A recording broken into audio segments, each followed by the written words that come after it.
começar a gravar aqui e aí explicando que a gente também grava, porque tem algumas pessoas que às vezes não conseguem participar por algum motivo e vêm depois. E até a gente que participa também pode ver depois e solidificar mais esse conhecimento. Eu mesmo fico vendo depois, parece que nem fui eu que falei, que eu fico aprendendo depois. Mas, enfim, semana passada a gente terminou no 17, Jesus falando sobre como é que vai ser a vinda do reino de Deus. Ele comparou, né, com Noé, com Ló, e falando que isso é uma coisa repentina, que nós devemos estar preparados para isso. Perguntaram onde que seria e Jesus falou para que nós ficássemos atentos aos sinais. E aí no capítulo 18, a gente inicia com duas parábolas. E o legal é que Jesus o texto começa falando, né, que ele estava falando com os seus discípulos, e geralmente eu vou frisar isso, gente, que existem coisas que nem tudo é para todos. Existem algumas coisas que Jesus só falava com os discípulos, existem coisas que Jesus só falava com os 12, e existiam outras coisas que ele falava com a multidão. E aí se demonstra níveis de relacionamento, tá? Então eu sempre vou frisar para vocês estarem vendo qual era o nível do que era entregue para cada pessoa. Então, o 18 começa com isso, que ele está falando com os seus discípulos uma parábola. E o legal dessa parábola é que ela inicia falando qual é o objetivo dela, que às vezes a gente tem que ficar desvendando, né? O que ele quis dizer com isso. E essa inicia falando qual é o objetivo dessa parábola que Jesus contou. É o quê? Que a gente deve sempre orar e nunca desanimar. Orar sempre e não perder o ânimo. Desanimar, né, vem de sem ânimo. Então, não perder a fé, não perder o ânimo, não perder a vida naquilo que você está clamando, naquilo que você está pedindo. As parábolas sempre, os personagens são correlacionados com alguém, mas nem sempre esses personagens encontram lugar em uma figura real. E uma confusão que tem muito com essa parábola é porque as pessoas querem colocar Deus como se Deus estivesse no lugar desse juiz que concedeu o que essa viúva estava pedindo. Só que esse juiz não representa a Deus, porque Jesus falou o seguinte, que ele não temia a Deus e nem se importava com os homens. Então, esse juiz não reflete a imagem de Deus. E, às vezes, algumas pessoas refletem Deus na imagem desse juiz como se Deus não se importasse conosco, como se Deus não quisesse fazer aquilo que a gente precisa, aquilo que é bom para nós, e ele só vai atender a gente porque a gente está enchendo o saco, porque a gente está importunando, igual essa viúva estava importunando. Mas, na verdade, Jesus está fazendo uma diferença. Se até um juiz que ele não se importava, né, não temia Deus e não se importava com as pessoas, fez isso por essa mulher por causa da insistência dela, quanto mais Deus, que se importa com vocês, vai fazer. A mesma coisa aconteceu naquela outra parábola que a gente leu, quando falava também sobre oração, que ele falava que se uma pessoa recebesse uma visita à noite e fosse bater na porta do amigo e o amigo falasse, vai embora porque eu já estou deitado e tal, ele não ia levantar só por causa da insistência, só por causa da ousadia. Isso não reflete a figura de Deus. Na verdade, Jesus está fazendo uma dicotomia, né? Como é que diz? Às vezes as palavras fogem, né? Mas uma coisa contrária, né? Uma ilustração. Mas eu quero dizer o contrário do igual quando ele falou, vocês que são maus sabem dar coisas boas aos seus filhos, quanto mais eu, quanto mais Deus. Deus é mau? Não é mau, quanto mais Deus que é bom. Então, a gente não colocar Deus nessa figura desse juiz, ele na verdade está indo para o rumo contrário, né? E aí a gente pensar muito no que Jesus estava frisando da imagem desse juiz, que era ele não temia a Deus. 2, ele não se importava com as pessoas. Tem gente que se importa com Deus, acha que se importa com Deus sem se importar com as pessoas. Tem pessoas que são muito religiosas, muito reservadas e não estão nem aí para as pessoas, né?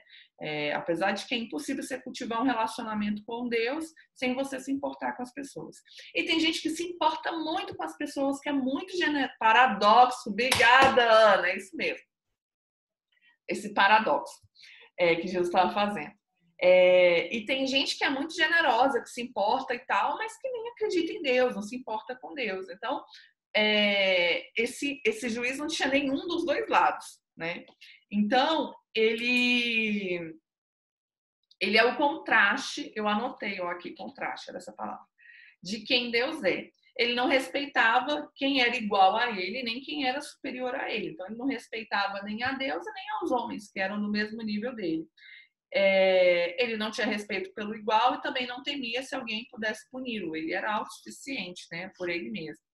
E essa viúva ficava o tempo todo ali no pé dele. E, por fim das contas, ele foi lá e julgou a causa dessa viúva.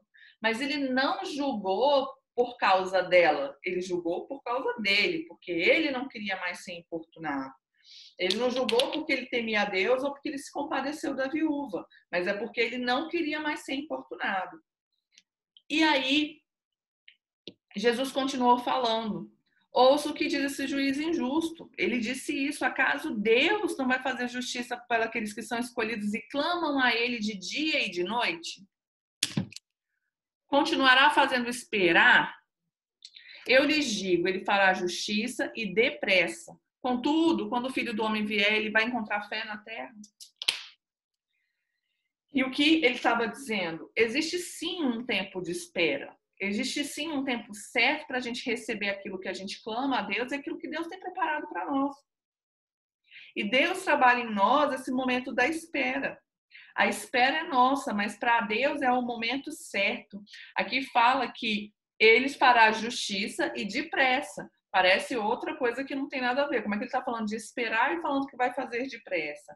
Mas é porque existe um tempo certo para as coisas serem feitas. E pode ser o tempo certo de você receber aquilo.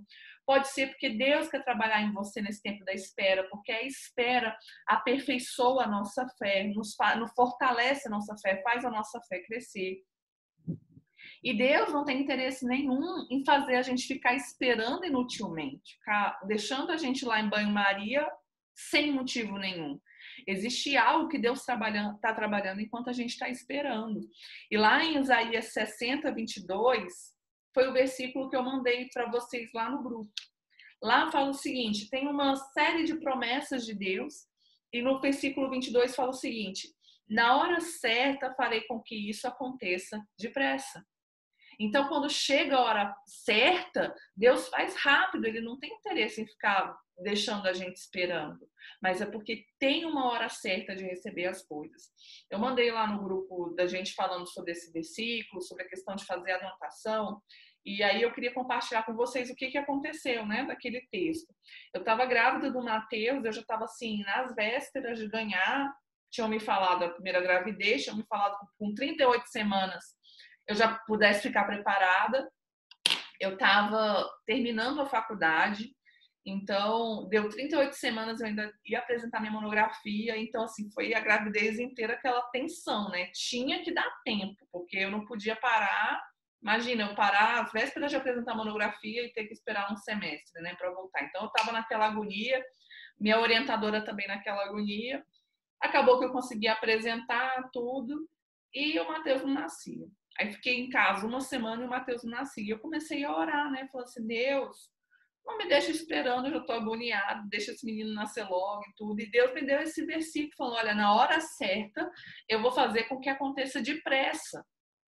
E eu entendi isso, Deus não tem prazer em deixar a gente esperando inutilmente. Existe algo que ele está trabalhando, existe algo que precisa ficar pronto, né? O Mateus sendo ali gestado, ele ainda precisava ficar pronto para nascer. Ele nasceu assim, 2 dias antes da médica ter decretado a cesariana, né? Que não ia ter jeito, que estava muito grande, que ele não estava encaixado, que não tinha como. E aí, 2 dias antes desse prazo, ele nasceu e nasceu na hora certa. Então a gente tem que aprender a esperar. E esse momento de espera a gente tem que ter fé. Permanecer em fé, porque é isso que Jesus perguntou. Tá, vai acontecer, vão esperar, mas será que ainda vai ter fé? Será que ainda vão ter pessoas que vão perseverar nisso?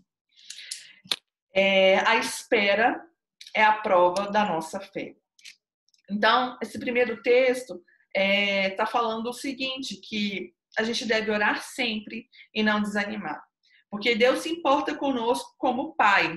Lá em Lucas 11, fala sobre isso, né? Quando ele falou que vocês que são maus sabem dar coisas boas, quanto mais o Pai de vocês que está no céu vai dar o Espírito Santo se vocês pedirem. Então, ele não se importa conosco como Pai e ele é fiel por sua própria natureza. Lá em 2 Timóteo 2,13 fala sobre isso, né? Que se nós formos infiéis, ele permanece fiel porque ele não pode negar a si mesmo. Então, a fidelidade é algo intrínseco a Deus. Ele vai ser fiel, ele vai ser justo. Seja que isso seja uma coisa boa ou ruim para a gente, mas ele vai ser justo. Então, a viúva persistente, ela está ensinando o quê? A orar sempre e nunca desanimar. E aí a gente vai entrar logo depois na parábola do fariseu e do publicano, que vai ensinar para a gente o quê? Não só a orar e não desanimar, mas como que eu devo orar? Porque não é só o fato de eu pedir, é como que eu tenho que pedir, como que tem que estar o meu coração para que Deus me ouça, para que Deus me atenda. E aí Jesus vem falar de um coração simples e um coração sincero, porque é esse coração que ele recebe, é um coração que reconhece a sua miséria diante de Deus.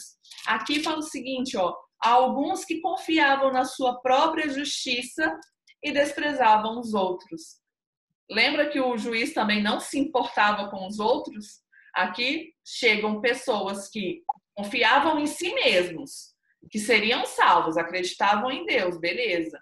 Mas não se importavam com os outros, desprezavam as pessoas, assim como o juiz desprezava. Então, quando fala que confiar em sua própria justiça, tem uma tradução que eu li que fala o seguinte: confiavam em si mesmos, crendo que eram justos. Então, eles achavam que por eles mesmos eles tinham justiça, por causa das coisas que eles faziam. Isso demonstra autossuficiência.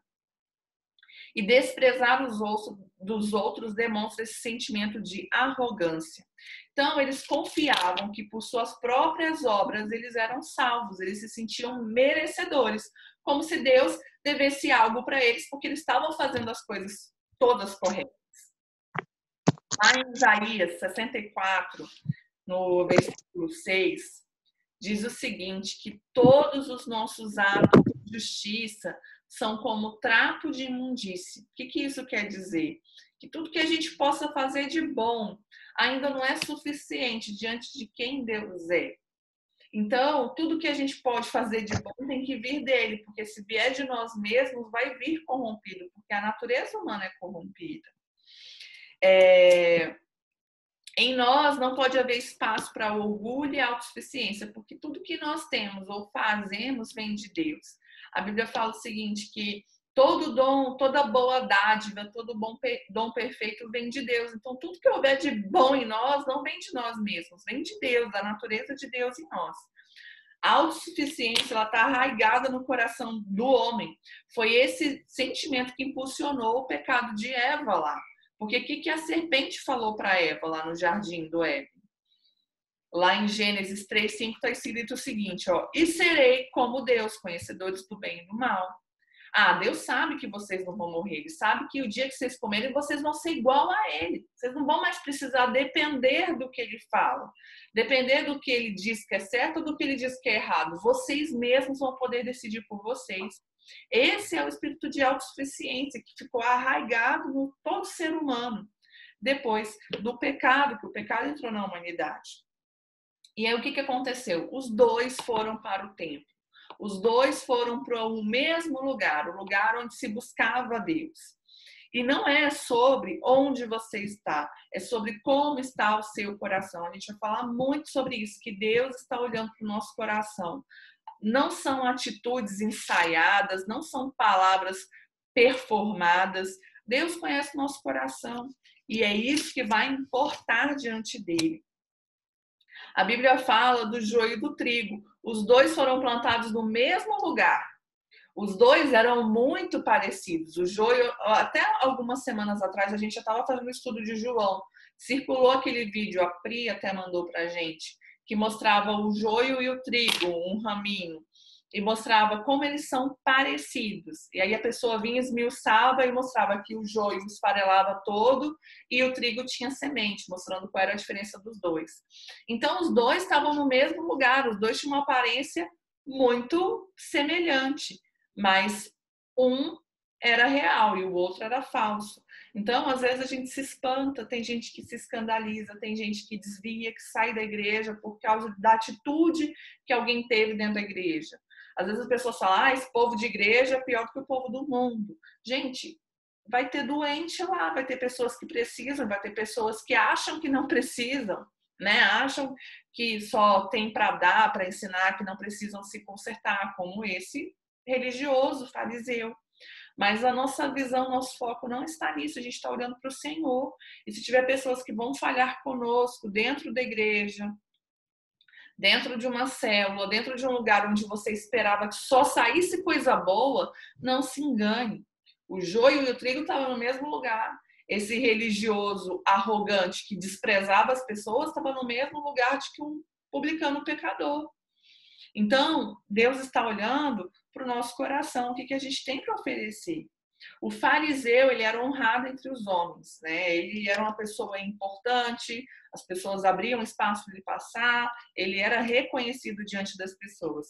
E o publicano, como a gente já falou, quem era o publicano? Eram os judeus que estavam a serviço de Roma para cobrar os impostos altíssimos. E a maioria dos publicanos também, eles eram meio corruptos, assim, eles às vezes cobravam mais do que era necessário e roubavam o dinheiro para eles. Então, era uma classe desprezadíssima entre as pessoas. E quando Jesus coloca um fariseu, comparando um fariseu com um publicano e ainda elogia o publicano, isso é escandaloso. Mas Jesus veio para mostrar que os valores do reino não são os valores desse mundo. E a gente tem que parar de se apegar ao que é aparência e começar a olhar para o coração. Tem um livro que eu estou doida para ler, se eu conseguir comprar, depois eu falo para vocês. O nome do livro é O Reino de Ponta Cabeça, que fala justamente isso, desses valores do reino que não são os valores desse mundo. E a gente só consegue entender isso se a gente transformar a nossa mente. E como é que a gente transforma a nossa mente? Pelo conhecimento da palavra de Deus. Porque senão a gente fica apegado às verdades que a gente tem nesse mundo e aí fica enganado. E aí lá no versículo 11, fala que ele estava em pé e orava no íntimo. Deus conhece o nosso coração. Tá? Não precisa expressar palavras. Ele sabe como está o seu coração. Ele sabe se, às vezes, suas palavras são boas, mas seu espírito é arrogante. Ele conhece. E é esse coração que a gente tem que pedir para que Deus nos transforme. O fariseu podia, de fato, não ser praticante daqueles pecados que ele estava falando. Né? Ele fala, eu te dou graça porque eu não sou como esses homens que são ladrões, são corruptos, são adúlteros, não mesmo como esse publicano aqui. E, de fato, ele poderia não praticar esse tipo de pecado. Mas, com certeza, ele praticava outros que ele estava ocultando. Ocultando para ele, né? Não para Deus, que Deus sabia exatamente o que ele fazia. Por exemplo, ele podia não adulterar, podia não roubar, não ser corrupto, mas ele tinha um coração cheio de orgulho e arrogância. Isso é pecado também. Então, a soberba vem disso, né? Você se apoia em algo que você acha que você é perfeito e você não consegue ver que às vezes está construindo sua casa na areia. E você vai ser pego justamente nesse tipo de coisa que está ignorando. E nesse tempo em que está sendo tão incentivado empoderamento, né? Tem umas palavras que são modinha, né? Empoderamento é uma delas, né? Empoderamento, autossuficiência, você é capaz, você não precisa de ninguém, você consegue viver sozinho, vai atrás do seu sucesso, não se importa com que... Tudo isso pode ter um pingo de relevância, mas a gente tem que ter muito cuidado para que isso não alcance o nosso coração e nos faça viver de orgulho e autossuficiência, porque autossuficiência desagrada a Deus, porque Deus quer que a gente compreenda que somos completamente dependentes dele. E o orgulho precede a queda, o orgulho precede a ruína. Então, sempre que alguém estiver se orgulhando demais de quem é, do que faz, pode, né, esperar, porque em pouco tempo ele vai encontrar a ruína, porque é uma lei. É assim que as coisas acontecem. Então, a gente tem que ter muito cuidado para não ficar comprando esses discursos que não são bíblicos, que não são de Deus para nós, e acabar caindo no outro extremo, que é de achar que por você mesmo você consegue fazer e acontecer. Reconhecer que tudo que você pode fazer de bom é por causa da misericórdia de Deus, é o princípio para você prevenir o orgulho e, consequentemente, a queda. E aí, o que a gente tem que entender? Que ele fazia coisas certas. É certo você não adulterar, é certo você não ser corrupto, não ser ladrão, é certo você jejuar. Jejuava 2 vezes por semana, é certo, parabéns. É certo ele dar o dízimo de tudo que ele ganha, mas não é isso que justificava ele diante de Deus. E a gente tem que entender isso, que nós somos chamados para fazer boas obras, mas não são as nossas boas obras que nos garante um lugar junto com Deus. Então, quando eu ando com Deus, eu vou praticar boas obras, mas as minhas boas obras não são suficientes para sustentar a minha posição diante de Deus. Só as minhas boas obras. Sem Deus, eu continuo perdido.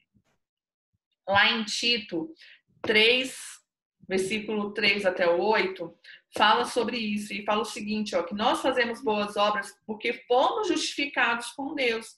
E não o contrário, nós não somos justificados porque fazemos boas obras. Depois, deixa eu ler aqui com vocês. Tito.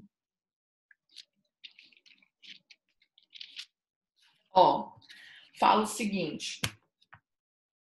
Houve um tempo que a gente também era insensato, desobediente, a gente vivia enganado, escravizado por toda espécie de paixões e prazeres, a gente vivia na maldade, na inveja, sendo detestáveis e odiando uns aos outros. Mas quando da parte de Deus, nosso Salvador, se manifestou a bondade e o amor pelos homens, não por causa dos nossos atos de justiça, mas por causa da sua misericórdia, ele nos lavou para regenerar, ele nos salvou pelo lavar regenerador e renovador do seu Espírito Santo, que ele derramou sobre nós generosamente, por meio de Jesus Cristo, nosso Salvador. E ele o fez a fim de que, justificado por sua graça, nos tornemos seu herdeiro, tendo esperança na vida eterna. Fiel a essa palavra, e quero que você afirme categoricamente essas coisas para que os que creem em Deus se empenhem na prática de boas obras. Tais coisas são excelentes e úteis aos homens. Então, a gente tem que fugir dos extremos. Existem pessoas que acham que as boas obras são suficientes para salvá-las, e a gente fala, fulano acreditava em Deus, mas ele era uma pessoa muito boa. Fulano tinha ídolos, mas ele era uma pessoa muito boa. Não é por causa disso que alguém vai ser salvo. E também tem um outro extremo que fala assim, eu só preciso crer em Deus, é Ele que me salva, não é o que eu faço, então não preciso fazer nada. Isso também está errado. E aqui nesse texto é muito legal porque ele explica tudo isso. Fala assim, olha, vocês viviam praticando coisas erradas e vocês têm que parar de praticar essas coisas erradas. Por quê? Porque vocês foram alcançados, porque vocês foram salvos. Não por causa do que vocês fazem, mas por causa da misericórdia de Deus. Então, já que vocês foram alcançados, pratiquem essas boas obras. E é exatamente essa confusão que esse fariseu faz aqui nesse texto, de achar que por causa das coisas que ele fazia, ele seria justificado. Olhar para o pecado alheio, e o que ele estava fazendo?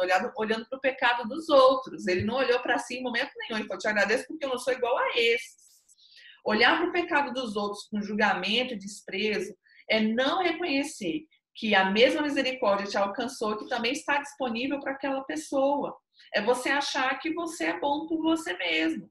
Você não reconhecer que antes de Cristo te alcançar, a miséria que você estava. Eu já ouvi pessoas que falam, não, eu me converti, mas eu sempre fui uma pessoa boa. Como se nem